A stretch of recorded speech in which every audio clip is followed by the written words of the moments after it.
eine Handvoll Häuser und das Meer. Schwanger, ohne ärztliche Betreuung. Die unbeschwerteste Zeit meines Lebens. Keine Abwechslung durch Radio oder Fernsehen.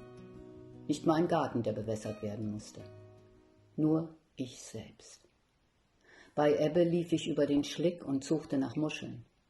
Ich machte es aber nicht wie die anderen Frauen, sondern ließ die Muscheln, in denen noch Tiere lebten, liegen. Ich empfand es nämlich als Tierquälerei, sie mitzunehmen und in Chlor zu legen.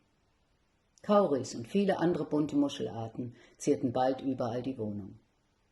Mein besonderer Stolz waren mehrere flache tellergroße Muscheln, deren Innenseite aus Perlmutt bestand. Ich benutze sie heute noch als Vorspeisenteller.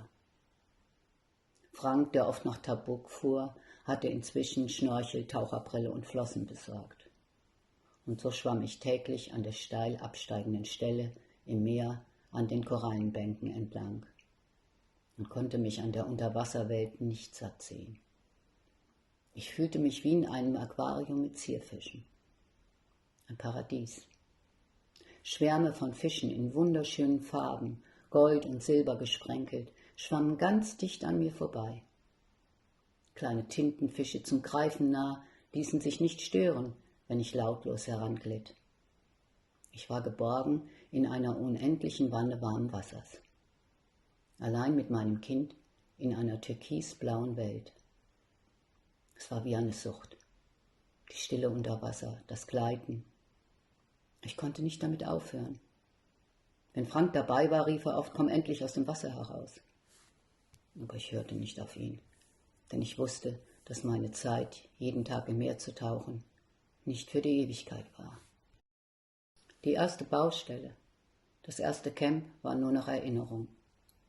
Ich hatte jetzt ein neues Zuhause und hatte mich völlig eingelebt. Jeden zweiten Tag hatte der Shop geöffnet. Aber es gab immer nur die gleichen Dinge zu kaufen und viele Lebensmittel hatten das Haltbarkeitsdatum weit überschritten.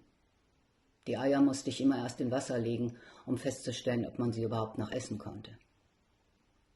In den Nächten, wenn der Mond voll und rund über der Düne stand, fuhren die Männer mit ihren Pickups an einen entfernten Strand, wo sie zwischen Steinen Langusten fingen.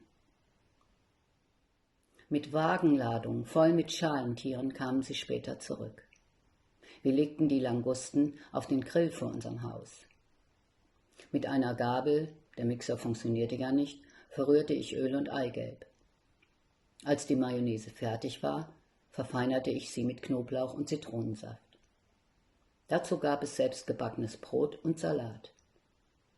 Wir aßen die frischen Langusten so lange, bis sie uns zum Halse heraushingen.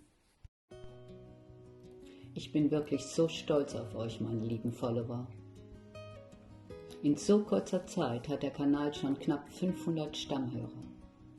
Und jeden Tag kommen neue dazu. Dankeschön, es freut mich wirklich sehr. Es fehlen nur noch die Abos, denn die kosten ja nichts und die Likes auch nicht. Es wäre wirklich super, wenn die auch noch steigen würden. Ich wünsche euch weiterhin viel Spaß. Eure Hilde.